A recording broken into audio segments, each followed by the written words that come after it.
Let's go through a bit of a review on kinetic molecular theory. All matter is made up of atoms, and as long as you're above absolute 0 degrees Celsius, these atoms are constantly jiggling.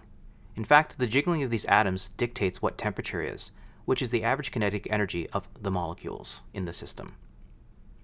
There are both attractive and repulsive forces that keep atoms in their respective distances away from each other. Now, depending upon temperature and pressure, that will actually dictate its state of matter. Where at lower temperatures, the molecules aren't moving as quickly, so they have a chance to bond with each other, forming a solid rigid structure. Meanwhile, if you give it enough energy, these molecules will move so quickly they'll bounce off of each other elastically. In fact, this is the reason why gas has pressure, because the molecules are bouncing off of each other. Here's a good AP question. Can you measure the temperature of just one molecule?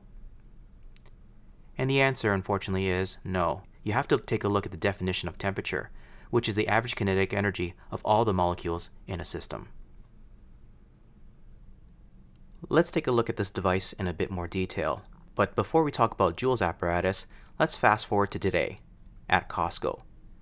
You may have seen these roadshow events where there's a gentleman showing this brand new blender where if you place fruits and vegetables into the blender and you turn it on, after a few minutes, the food becomes nice and hot.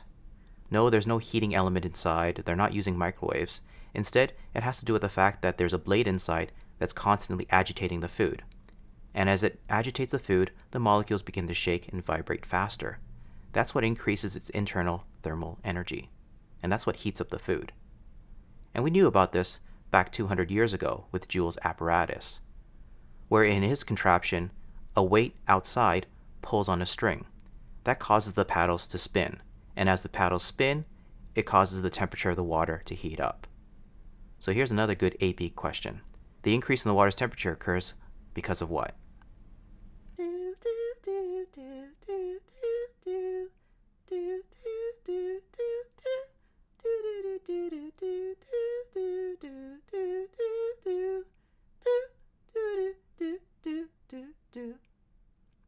Hopefully Google doesn't catch me on copyright infringement, but the answer to this is potential energy is converted into internal energy. If you don't remember why, rewind back in the video. Let's go through a few more definitions. Energy is transferred spontaneously from a higher temperature system to a lower temperature system. We can see this when you mix hot water and cold water together. They don't just sit there and remain as hot and cold water.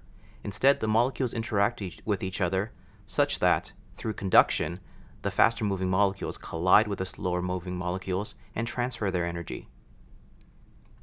Now, this is a probability-based process, as if the molecules aren't moving as quickly, then it'll take a lot longer to transfer the energy. And that's why it takes a lot longer to steep tea when the water is cold versus when the water is very hot. I would also like to add that convection occurs because of gravity. Without gravity, it is impossible for the more dense fluids to be drawn towards the Earth and for the more buoyant fluids to be squished up to a higher elevation. There are three different types of systems: opened, closed, and isolated. An open system is one where both matter and temperature can enter or escape, like the beaker on the left. A closed system is one where even though heat can enter or exit, the number of molecules still remains the same. That's like taking that Erlenmeyer flask in the middle and capping it. If you want to heat up the fluid, you can put it in a microwave. If you want to cool down the fluid, place it in a refrigerator. In both cases, the quantity of matter still remains the same, even though the temperature has changed. Lastly, with an isolated system, that is one where no mass, no energy is exchanged with the surroundings. If you'd ever tried stirring a hot pot with a metal spoon, you'll quickly notice that the heat will transfer from the spoon onto your hand. So that's why you'd probably want to use a wooden spoon, because in general, metals are excellent heat conductors, meanwhile non-metals are excellent thermal insulators. There is a formula to dictate the rate of energy flow. First, the rate of energy flow is measured with respect to time. So as more time goes by, more heat is able to be transferred from point A to point B. Next, there has to be a big temperature difference between point A and point B for there to be energy transfer. After all, if the temperature is the same on both sides, there is no energy transfer. Third, the cross-sectional area of the bar or the size of the bar makes a difference. the more surface area you have, the quicker the energy transfer. The length of the bar will actually slow down the rate of energy transfer. After all, the longer the bar is, the more distance the energy has to travel from point A to point B. Lastly, there's this K constant, known as the thermal conductivity constant, and is unique to every different type of material. Materials that are good at transferring thermal energy will have a high K value. Meanwhile, materials that insulate heat have a very low K value. On the AP exam, the formula will be written as so, where delta EH will be replaced with the letter Q for quantity of heat transfer. On the AP exam, there's more emphasis on knowing about the general trends than on being able to calculate out problems. So let's go through this formula in a bit more detail. First, there is a lookup table for the K value, and you'll see that different substances have different values of thermal conductivity. In a computer, where it generates a lot of heat, it wants to dissipate the heat away from the processor, so the choice of material must have a very high K value, and that's why they often use copper. In fact, they choose copper for two main reasons. First, it has a relatively high K value, and number two, it's a lot cheaper than diamond. Some more economical computers will actually use aluminum instead. Another interesting thing about this particular computer is that they have a hybrid design, where there's actually a channel inside the copper that allows fluid to flow through it. Whereas a processor heats up, it causes the fluid to evaporate, and fluids flow much more quickly than solids.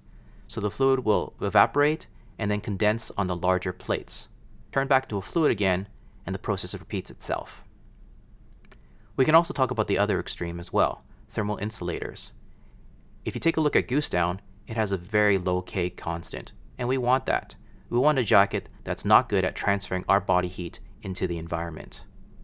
In fact, our body fat is also a decent thermal insulator. That's why you want to have a bit of fat in you in the wintertime. Here's a mathematical problem. You can pause the video and work through it, and I'll give you the solution afterwards. But while you're working your way through it, I'd like to talk about the R value. If you've ever been to a hardware store, you might see this pink insulation, and there are numbers associated with it.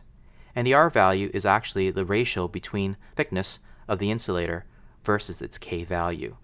That way you can keep it as a nice clean number. In general, for a house, you'll want an R value anywhere from 13 all the way up to 49. Where in the attic of the house, because it does get rather hot up there, you don't want to transfer that heat into your house, and that's why in your attic you want to have a high R value of 49. Back to the problem. If you've worked it out, here's the answer. You are not responsible for this next formula for the AP exam. However, you should know what it implies. Suppose we have a metal bar and we heat it up on one end. We'll notice that there will be a gradual change in temperature from one end to the far end. I'll leave this numerical exercise for you to try it out. But let's just go through a hypothetical example. Let's say one end is at 80 degrees Celsius, and the far end is at 0 degrees Celsius. Logic dictates that at the exact center, the temperature should be, as you guessed it, 40 degrees Celsius. And if you've worked through this example up here, the answer to it is 46 degrees Celsius. One last example.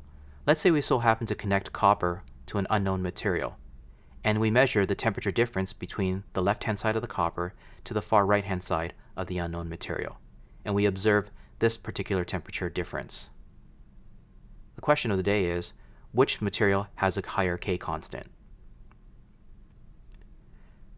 When you look at this graph, you can clearly see that there are two different curves, a curve for copper and a curve for the unknown material. The copper has a small change in temperature, meanwhile the unknown material has a vast change in temperature. What this tells us is that copper is able to retain the heat better, and therefore copper has a higher K constant. One last example for us. Let's say that you pour hot water into a styrofoam cup. What would the curve look like?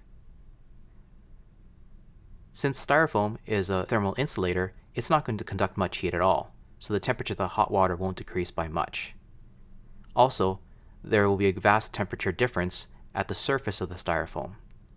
However, as time goes by, since styrofoam is not a perfect insulator, it too will also have a temperature gradient. For more additional questions, check out the following in your textbook. And if you still happen to have stumbled upon this video, here are two other videos that you can watch as well. Once again, thanks for watching, and until our next adventure together.